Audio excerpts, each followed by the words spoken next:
आपको मालूम होगा कि जब 8 मार्च 2020 को इस पार्टी का गठन हुआ तो जो हमारा मेन एजेंडा था पार्टी गठन करने का, 3 चीज़ें थी उस वक्त। एक कि जो protection of jobs for the residents of Jammu and Kashmir, land should be reserved for the residents of Jammu and Kashmir only. तीसरा था restoration of statehood. These were the main agenda points. बाकी उस वक़्त के हालात के हिसाब से यहाँ सब बंद था, प्रिजनर्स का रिलीज़ था, बाकी सब चीज़ें थी, लेकिन मेन एजेंडा ये थी। अल्हम्दुलिल्लाह अल्लाह ताला के फजल से आउट ऑफ द 3 थिंग्स 2 चीज़ें हमने कामयाबी हमें मिली है अपनी पार्टी को। जॉब्स की प्रोटेक्शन का सिलसिला जहाँ तक था, हमने जॉब्स की प्रोटेक्शन के लिए एक बाज़ाब्ता ऑर्डर गवर्नमेंट ऑफ इंडिया से लाया। ठीक है, उसमें थोड़ा सा डोमिसाइल का जो उन्होंने किया है 15 साल है। अल्लाह के फजल से जिस वक्त सरकार यहाँ बनेगी उस वक्त हम एक तो restoration of permanent residence PRC जो हमारी थी वो भी करेंगे, और दूसरा this tenure would also be increase.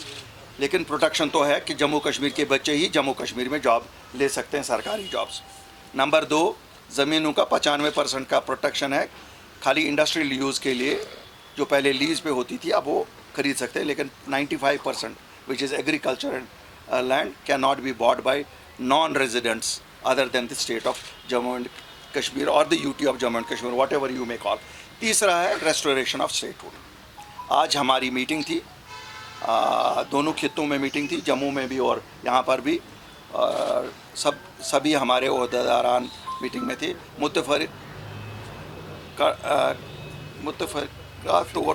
मुत्तफ़िका तौर पे ये करार पाया कि हमारा एक डेलीगेशन गवर्नर साहब से मिलेगा जो रेस्टोरेशन ऑफ स्टेटहुड के लिए फॉर्मली डिमांड करेगा। बिकॉज़ आपने देखा होगा पिछले 3 महीने से हम लोगों में हैं, लोगों की तरफ से भी इस डिमांड की तायीद की गई है। हम ये गवर्नर साहब को करना चाहते हैं, और जो गवर्नमेंट है, गवर्नमेंट को हर एक डिस्ट्रिक्ट में हमारी डिस्ट्रिक्ट कमेटियाँ जाके डिस्ट्रिक्ट मजिस्ट्रेट्स के थ्रू या DCs के थ्रू हम वहाँ से भी फॉर्मली सभी 20 डिस्ट्रिक्ट से ये भेजेंगे। So we want to register and achieve this statehood जो हमसे छीना गया है 5 अगस्त 2019 को। दूसरी जो मेन अहम बात हम आज आपसे करना चाहते हैं कि आपको मालूम है पिछले 3-4 महीने में काफ़ी प्रिवेंटिव डिटेंशंस हुई हैं।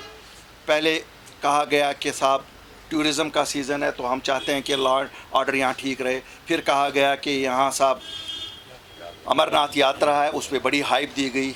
अल्हम्दुलिल्लाह अल्लाह ताला का शुक्र है, मैं अपने लोगों को मुबारकबादी देता हूँ। ये जम्मू कश्मीर की लोगों की वजह से कामयाब हुई है यात्रा या टूरिज़म सीज़न। अमन अमान बिल्कुल ठीक रहा, और जैसा कहा जाता था ये वही अनासर हैं जिन्होंने कभी सही तर्जुमानी नहीं की कि जम्मू कश्मीर के हालात की। उन्होंने हमेशा कहा कि साहब यहाँ तो कुछ होने वाला है, और उसमें हमारी इकॉनमी को भी तबाह करते हैं और हमारे बच्चों को भी परेशान करते हैं। तो काफ़ी सारे बच्चे प्रिवेंटिव डिटेंशन में बंद हैं। हम आज मांग करते हैं LG साहब और जो ये इंतज़ामिया यहाँ की है कि उन बच्चों को छोड़ा जाए। किसी का बाप 94 में उस थॉट के साथ था जिस थॉट को आज गुनाह माना जाता है।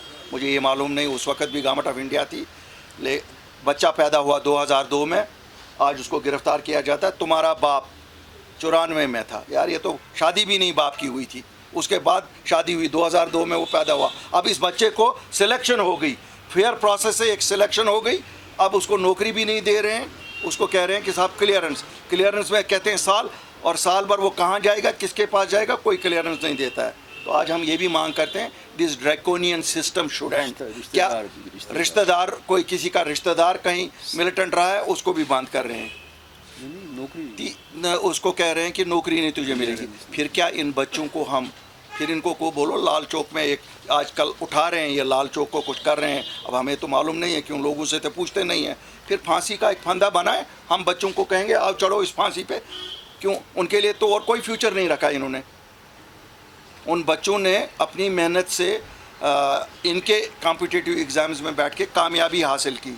अब उनको कहा गया साहब नहीं, आपको क्लियरेंस लानी है। लानी किसे क्लियरेंस? पहले जिन लोगों से क्लियरेंस लानी है उनको क्लियर होना चाहिए, क्लियर करना भी है या नहीं। उनका तो शायद दिमाग का ऐसा चलता है कि क्लियर ही नहीं करना है। जब नहीं करना है तो या तो अगर कहीं किसी मंदिर पे चढ़ावा चढ़ाना है या मस्जिद पे कुछ दे देना है वो भी बताएं हमें। हम अपने बच्चों को कहेंगे कि भाई साहब आपको बेड़ू कहीं चढ़ाना है, कहीं पे कोई और चीज़ चढ़ानी है चढ़ावे में, फिर आपको क्लियरेंस मिलेगी। क्योंकि ये बूथ मुझे पता नहीं कितना बड़ा है जिस बूथ से ये हम सबको डरा रहे हैं और हमारे बच्चों की ज़िंदगियाँ ख़राब करें। तीसरा, शर्म की बात है, कॉम्पिटिटिव एग्ज़ाम्स कहा जा रहा है ट्रांसपेरेंटली कर रहे हैं। हम मानते, हर एक बात मानते हैं, हम क्या करेंगे? आप लोगों की भी ज़बान बंदी है, आप बात नहीं कर सकते हो, हम आपकी मजबूरी भी समझते हैं, वरना आप तो चीथड़े निकाल देते इस पूरे सिस्टम के, लेकिन आप भी मजबूर हो, बात नहीं कर सकते हो। इम्तिहान आपने कंडक्ट किया, रिज़ल्ट आपने निकाला, आपकी गवर्नमेंट, आपका सिस्टम, फिर कहते हो साहब ये तो चोरी थी। 3 साल लगे इस बच्चे को, इसने इम्तिहान दिया, इसने पढ़ा, इसने इम्तिहान पास किया, 1 साल के बाद आपने रिज़ल्ट निकाला। रिज़ल्ट निकलने के बाद शायद आपको अपने मनपसंद की परसेंटेज नहीं इसमें आई, फिर आप कहते हो अब ये भी कैंसिल, फिर दूसरा भी कैंसिल, फिर तीसरा भी कैंसिल। सरकार सफ़र कर रही है, इंजीनियरिंग डिपार्टमेंट्स में इंजीनियरों की कमी, पुलिस डिपार्टमेंट में पुलिस फोर्सेस की कमी, बाकी आप देख रहे हैं अकाउंट्स असिस्टेंट्स के क्या साथ क्या।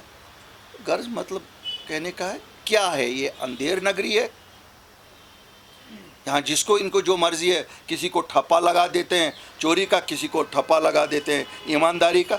अब हम इनको चोर कहें कि ईमानदार कहें ये मुझे पता नहीं है। आप लोग तो फैसला ना कर पाएंगे, क्यों? जो 4th पिलर ऑफ डेमोक्रेसी था वो तो पहले ही बैठ चुका है, आप लोग तो बिल्कुल बैठ चुके हो। क्यों? आपकी मजबूरी है, आपकी मजबूरियों में आप कुछ नहीं कह सकोगे, लेकिन हम तो कहेंगे क्यों, हम तो पब्लिक रिप्रेजेंटेटिव हैं, हमें तो लोगों के लिए निकले हैं घरों से। तो मैं आपकी वसातत से समझता हूँ आज आप इसको हाईलाइट करेंगे और एक दिन ज़रा करिए, सरकार के ना मानिए, क्योंकि ये हमारे मुस्तकबिल का मसला है। आज इसको न्यूज़ में हेडलाइन भी बनाइए, आज इसको अखबारों में भी हेडलाइंस बनाइए, क्योंकि ये आपके बच्चे भी है, ये आपकी स्टेट भी है जिसको हम मांग रहे हैं। ये हम सब के भविष्य का सवाल है, ये हमारी पहचान का सवाल है, ये हमारे उन बच्चों का सवाल है जिनका कोई गुनाह नहीं किया हुआ है। तो मुझे उम्मीद है आज you will do an extra effort to see that this voice is raised with full force. Thank you. देखिए साहब, मैं तो 370 और 35 से सुप्रीम कोर्ट में है, मैंने तो कुछ नहीं उस पर, मुझे मालूम है, मैं जज्बात में नहीं बोलता हूँ, मुझे पता है वो सुप्रीम कोर्ट फैसला करेगा। अल्लाह करे जज साहिबान के दिल में रहम आ जाए, वो वही फैसला करें जो जम्मू कश्मीर के लोग चाहते हैं। तो मैं तो उस पर बात नहीं कर, लेकिन स्टेटहुड तो इनका वादा है, होम मिनिस्टर साहब का वादा है, प्राइम मिनिस्टर का वादा है, कर लीजिए ना रेस्टोर, हमारी पहचान तो रेस्टोर करिए। 2 टुकड़े तो आपने किए, उसको तो हम कुछ नहीं अभी कहते हैं, वो तो सुप्रीम कोर्ट डिसाइड करेगा क्या होगा क्या नहीं होगा, लेकिन ये तो हमारी जायज़ मांग। अगर हम चुप बैठते फिर तो ये जॉब्स की रिजर्वेशन भी नहीं, 370-35 के बाद तो everybody was allowed to apply for jobs. लेकिन जब हम लोग निकले, मेहनत की ना, उसी के लिए निकले ना, इसीलिए तो हम पब्लिक रिप्रेजेंटेटिव है। अगर अपनी पार्टी की पहचान आज है, अगर अपनी पार्टी को आज मानता जानता कोई है, वो इसीलिए है ना, क्यों ना हमने 370 का बोझ वहीं रख के फिलहाल नौकरियों को तो बचाया, ज़मीनों को तो बचाया। तो अब स्टेटहुड तीसरा रहता है मेरा एजेंडा, मैं कहता हूँ वो भी लाऊंगा। 370 जब आएगा फिर उस वक्त 370 मुझे भी मिलेगा, जम्मू वाले को भी मिलेगा, सबको मिलेगा, वो तो कोर्ट करेगा ना डिसाइड। वो इनसे मांगना ना मांगना, ना मैं उन बेवकूफ़ों में हूँ कि मैं कहूँगा कि साहब मैं लाऊंगा। वो आपको पता है मैं आज डिविएट नहीं करना चाहता हूँ, because I don't want to dilute these main issues. ये आज हमारी ज़िंदगी और मौत का सवाल बना है मेरे बच्चों के लिए, जिस तरह मेरे बच्चों को आज क्लियरेंस के बारे में बात कर रहे हैं। Are you quoting the implementing authority और द एग्जीक्यूटिव पार्ट? देखिए, हम दोनों को, मुझे बड़ा खुल के बात करने की आदत है। जज भी मैं ही, मुलजिम भी, यहाँ तो मुलजिम भी यही, वकील भी यही, जज भी यही, ये तो सब कुछ है ना। यहाँ किसको पता है? मुद्दी भी यही, यहाँ किसी को पता नहीं कौन एग्जीक्यूट करता है, कौन ऑर्डर करता है, कौन रोकता है। Do you know, is there any transparency? Bukhari sahab, मेरा नाम इमरान नाइक है, कश्मीरी ब्यूरो से हूँ। रिसेंटली जो नॉन लोकल वोटर्स को राइट्स देने का जो इशू बना है, हालांकि उस पर गवर्नमेंट ने क्लैरिफिकेशन दी थी और आपने फिर उस पर स्टेटमेंट भी दिया था और थैंक्स किया था गवर्नमेंट का। बिल्कुल। लेकिन उसमें अभी भी पॉइंट बना हुआ है कि ordinary residents who are the ordinary residents या ये लोग कौन है। तो गवर्नमेंट ने भी अभी तक इसकी क्लैरिफिकेशन नहीं दी है। क्या अगर आपको वो समझ आया कि ऑर्डिनरी पीपल कौन है और उनका क्राइटेरिया क्या है तो प्लीज बेटा आपका नाम क्या है? इमरान नाइक। इमरान साहब, मैं एक बताऊंगा, एंड ऑफ सितंबर ये कंप्लीट हो रही है। मैं आप सबको भी, और मैंने अपनी जमात में तो हमने किया ही तय है, अपने वर्कर्स को भी जो पहला रोल आएगा मैं उठाऊंगा। मिसाल के तौर पर मैं अमीरा कदल का हूँ, मैं देखूंगा इसमें मुझे कोई इन्होंने नॉन रेजिडेंट तो नहीं लगाया है, कोई बाहर का तो नहीं लगाया, फौज का तो नहीं लगाया। अगर लगाया होगा शायद मैं 15 मिनट भी नहीं लेता हूँ आप लोगों को तकलीफ़ देने में। मैं तो आप लोग, हम सब होशियार रहेंगे। हम सोए हुए अब 5 अगस्त की तरह नहीं है। उस दिन हमें लीडरों ने सुलाया कि हमने बनाई पकड़, हम बचाएंगे 370 को। आज हम सोए हुए नहीं हैं। We are alive. This group of people is